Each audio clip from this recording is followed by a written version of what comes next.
Thank you so much for agreeing for this interview with me. And with your permission, I'd like to start with the questions. Absolutely, Rehan. Go ahead. So, my first question for you is, can you describe the process of introducing the two-wheeler EV bike in the country where most goods have an elastic demand, especially this good that caters to such a niche market? How do you convince and alter the minds of the Indian market into the new and improved EV system? Okay, so when we consider the EV market, we've got to look back a little bit at history and how this market really evolved, what's really been happening. So my journey with electric began about over 20 years back. So I introduced electric bicycles in India in 2000. The whole idea was that how do you bridge a gap for for a commuter guy between a bicycle using a cycle and a scooter or a motorcycle. That was the initial idea. From there, it and didn't quite work so well. From there, it turned into how do we, at some point of time, the economy, the oil economy the oil products that we're using, they have a finite life. So, what's going to be the next life? What is going to be the next thing that comes in? And very quickly, this is in mid 2000s, I was convinced that it's going to be electric, which is going to really play a very important role, even though it may be a very small market at that point of time, or maybe not, there may be no market at that point of time. Over the years, there's been a lot of evolution that has happened of the product itself, of the technology, of the customer being willing to adopt these kind of technologies for various reasons. Some of those factors could be environmental. Uh, we know what happens to our air pollution come winter. Some of them could also be to do with climatic, where people are getting concerned about what is it that I'm really going to leave for my next generation and beyond. Am I going to leave world the way that it is right now with very, very high levels of pollution, etc.? Or am I going to do my bit for the environment? So even though the environmental or the wider environmental factor may not have a very, very important role to play for a lot of people to start the purchase, but eventually when it comes down to post purchase, it's a very important factor. The feel good factor is tremendous. And that is where they go and tell everybody else that, look, I bought an electric vehicle, I'm doing my bit for the environment. The other factor at the end of it is also to do with economics. Now, the product technology is evolved to an extent where it's giving you a very good range for the product. It's giving you very, very good performance. And that is working very well for the consumers at a price point, at the total cost of ownership. The TCO is much lower than that of a IC engine vehicle. So the TCO is lower, initial price is comparable, performance is more than adequate, and that's giving a very, very good experience. Now, in order for consumers to start converting towards electric, a number of factors have to fall in place. First and foremost, their understanding of this whole category is very, very poor to start with. So you have to explain what an electric vehicle is. One is to explain. The other, even more important so, is to get them to ride the vehicle. The minute they get to use the vehicle, the smile on their face says it all, because it's a silent vehicle, there's no vibration, it's a fantastic vehicle. The experience, the talk that you get out of it is different from what you're used to. So that works brilliantly. The minute that happens, you begin to see a change that happens between that own consumer. He starts to think about it. There are numerous examples of why people are buying these vehicles. And I've met with a number of customers, who've been buying 350cc vehicles earlier and now suddenly are switching to our electric vehicles for various factors, whether it is convenience, ease of use, portability of battery, cost of purchase, cost of running the vehicle, ease of use within the city, or even a family using it. So now different factors affect different people, but there's a lot of education that we have to do of the customer when they come in. So even when they come into a dealership, the dealer spends a lot of time explaining to him the benefits of electric, and it's not just about what you're doing around, but even for you as a consumer, how long I have to go to stand at the gas station the way that you do earlier. The service is a lot less than what it was earlier. It gives you a lot more convenience, and it's a very exciting vehicle to use. So multiple factors are falling in place, which is where the adoption of these vehicles is increasing exponentially now. Definitely. I mean, when did you realize that there was this shift in the market and that everybody was thinking more towards like being more environmentally responsible? And now that we are, what do you feel are the challenges now that are coming up for you? in the market? Um, See, I realized long back that people are going to start thinking that way. In fact, even if some of our campaigns that we did in 2011-12 were all about the environment. But at that point of time, we weren't really thinking as a country, possibly as a government at that point of time, possibly as people, we weren't really thinking so much about the environment at that point as we are now. Now the thought process is dramatically different from what it was at that point. So we did it at that point of time. Didn't quite work from that perspective. Those campaigns weren't very effective at that point. But now those campaigns are very, very effective. So there comes a time when something that hasn't worked in the past doesn't necessarily mean it's not going to work in future. It's just that the timing is going to be right. The challenges which have been there in the past have been to do with one, infrastructure. Infrastructure is there's still a lot of work that's required for the infrastructure. We've been doing a bit. While we've got a dealer network which is 750 across dealers plus across the country, and these are exclusive to us. We've also trained these roadside mechanics. We've trained 8,500 of these guys. The idea is to train 25,000 of them to fix electric vehicles. They could fix any. So when you look at it, when we as a company look at this, we look at it from a perspective that while we have to build moats around our castle, which means we've got to build defenses because eventually competition is going to heat up, right? But what is it that we're doing for the industry where we're growing the entire industry? And sometimes that becomes a very, very important factor, because when you grow the entire industry, everybody benefits in that whole process. And that's what we're doing right now. So challenges in the past have been to do with awareness itself, which people were not aware of to start with. Now that's much better. Financing, which was not really prevalent for electric vehicles, has become much better now. People not having experienced electric vehicles and their understanding of it. So that again is improving. It's still work in progress in a lot of these cases. But that said, there are a lot of tailwinds which are there with us. So at a central level, there are a number of policy pushes which are there, which is FAME 2, which is running right now. Prior to this was FAME 1. Prior to that was any MMP policy, which was announced in 2013.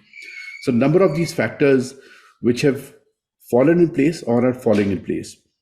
B2B conversion. Sorry, just 1 second.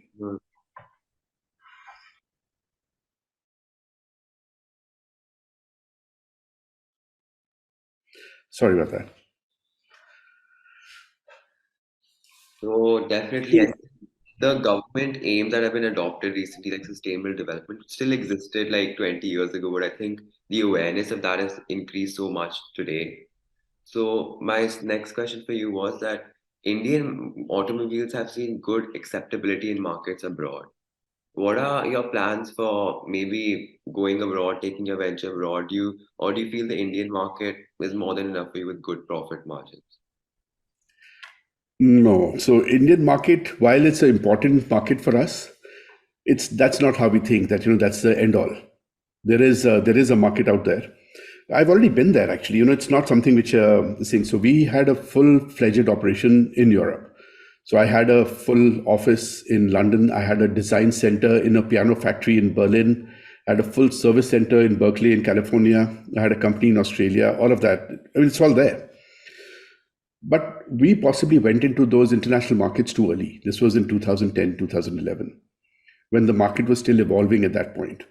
Eventually, we decided that can we continue to fight battles in those 28 countries that we were present in, or do we fight a battle here and go back to those markets later once we've established? Why should we lose our home ground for that battle, fighting multiple battles? So right now, our focus is more on the Indian market.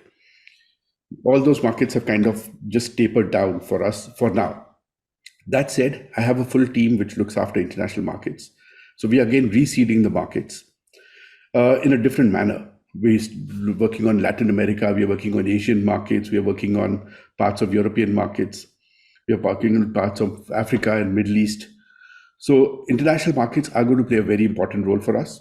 Right now, it's a very small number in our overall scheme of things.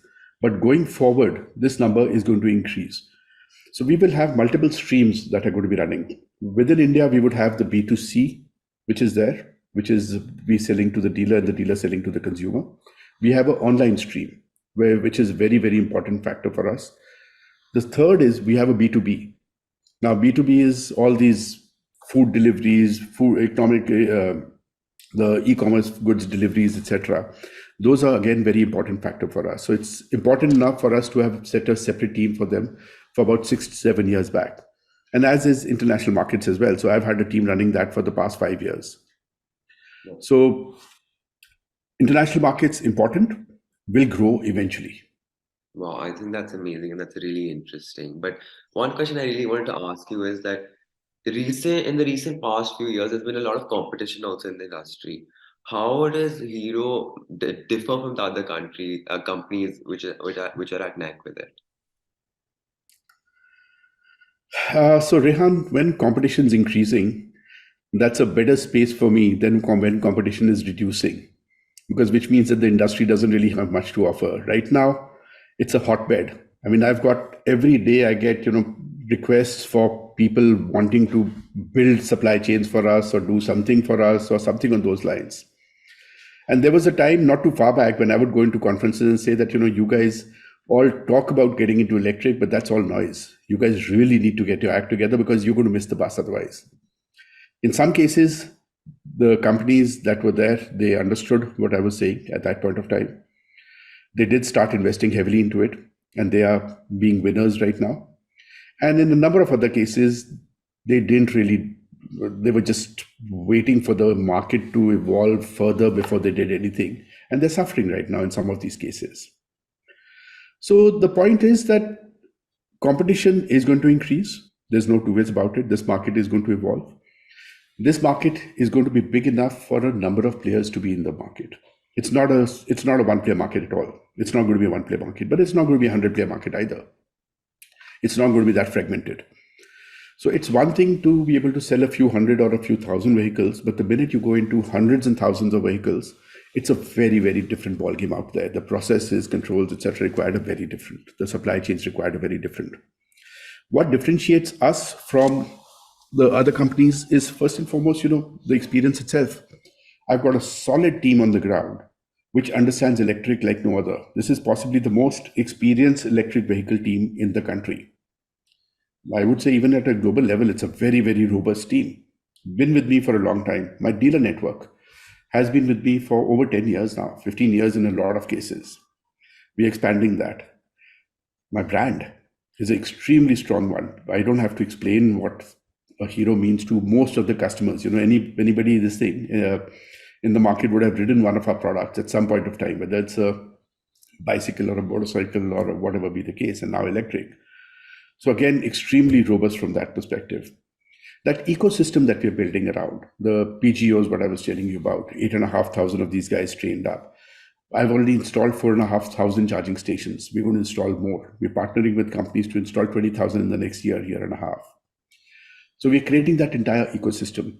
The product portfolio itself, we've got 5 platforms, distinct platforms, and 14 models on top of that, catering to a very wide distribution, to a very wide customer base.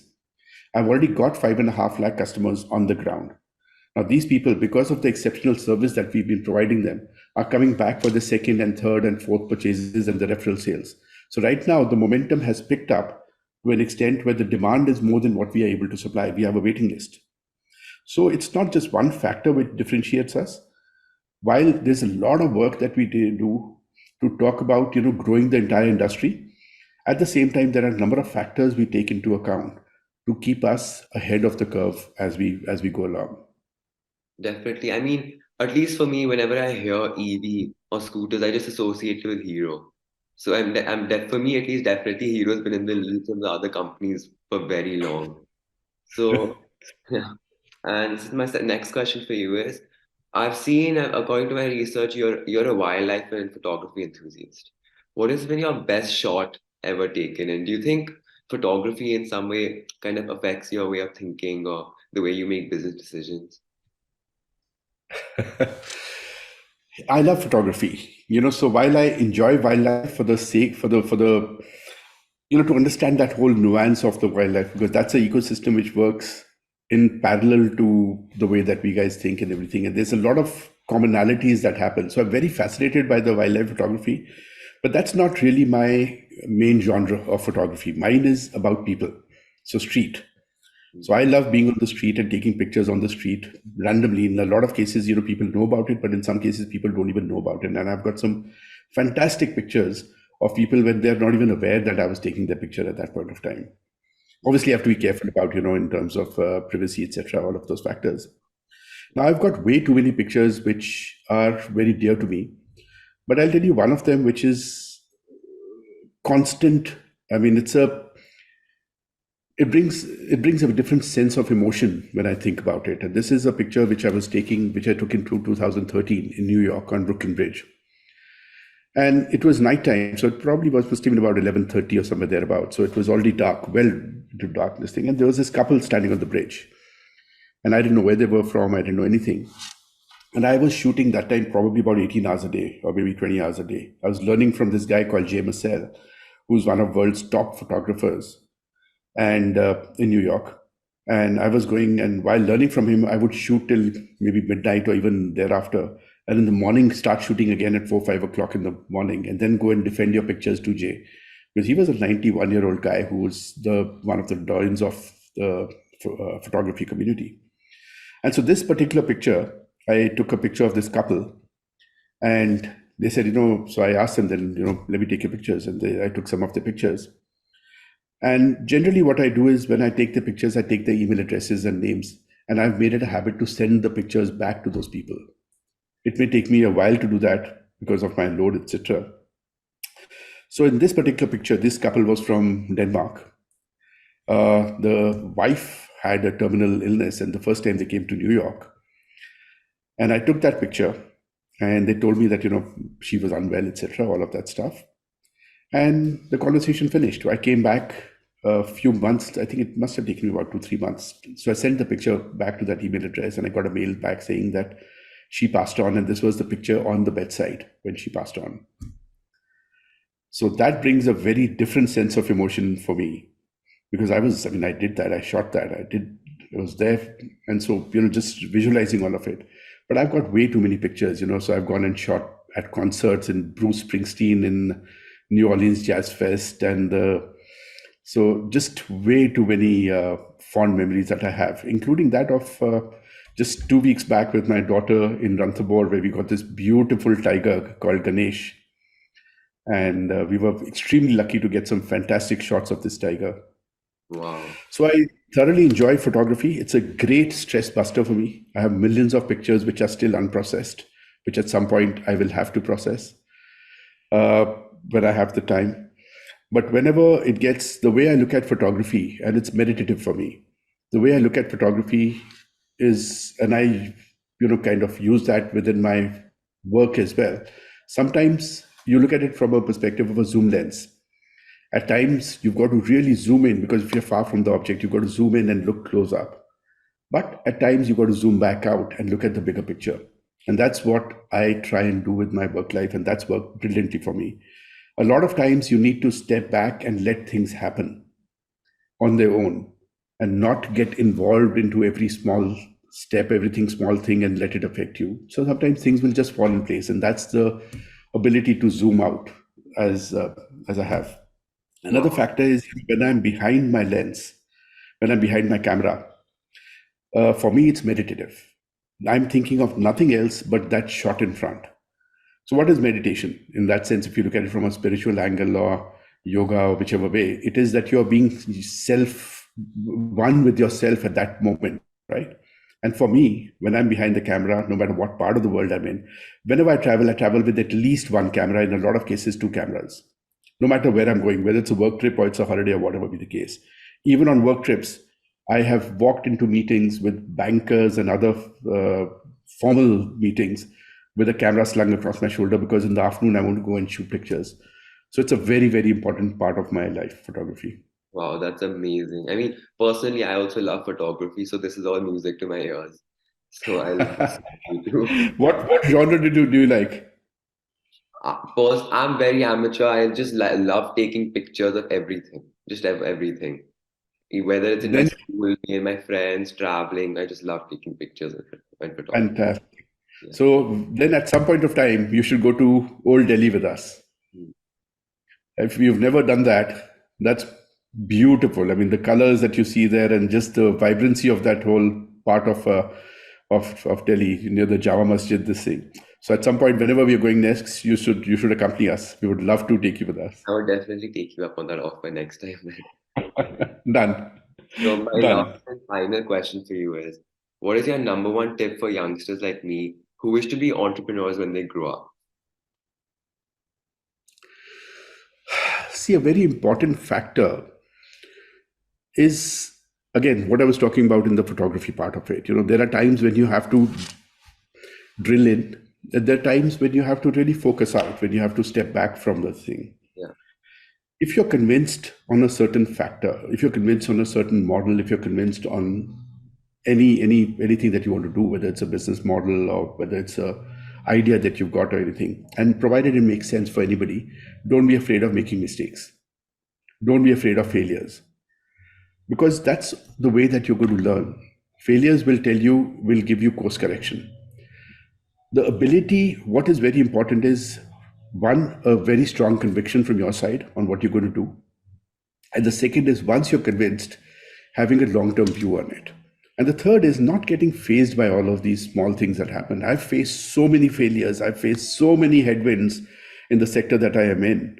It's a constant. I mean, when we're trying to disrupt a sector, when we're trying to make changes, and there's no path that's been chalked out, right? Nobody's done this before. So you're the first one doing it. When you're doing that, with that come the challenges of what is the right way to go forward as well.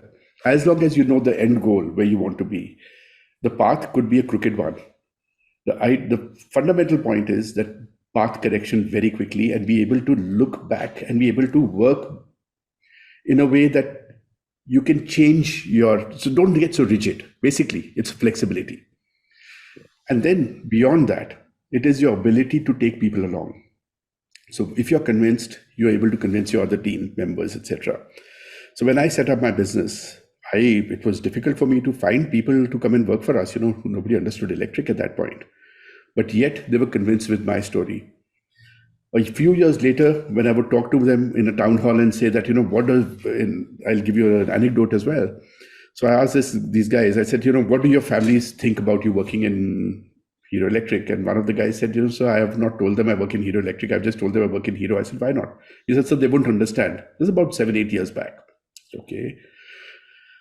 Now, a couple of years down the line, just probably 2-3 years back. So I said, what do your families think now? So they say, my children are telling their friends and teachers proudly in school that my father works in Hero Electric, and he's doing his bit for the environment, and I'm doing my bit for the environment by not bursting crackers, etc., all of those factors.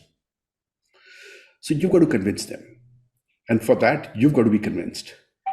And don't be afraid of taking risks. Don't be afraid of making mistakes. There are times when you would have made some mistakes. The idea is quick course correction. Go back, re-look at the numbers, re-look at your business plan, change it to whatever is required, and get back out into the market again, provided your business makes sense for everybody. Economic, when you are trying to resolve an issue in the market. I thought I was trying to solve an issue for a commuter who was using a cycle and moving to a 44,000 rupee motorcycle at that point of time. I'm trying to plug in and trying to make life easier.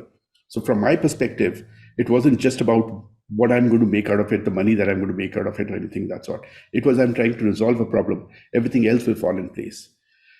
Same when we appointed our dealer network. The first factor was dealers make money before we do. And that's worked very, very well for us as a this thing, because that puts my conviction there in front of everybody. So thank you so much for that amazing advice. It's very inspiring and definitely motivating, and I will definitely refer to it whenever whenever I'm starting my entrepreneurship journey. So that concludes our interview. Thank you so much. great. All the very best, Rehan. I look forward to meeting you in person very soon. Let me know how this pans out.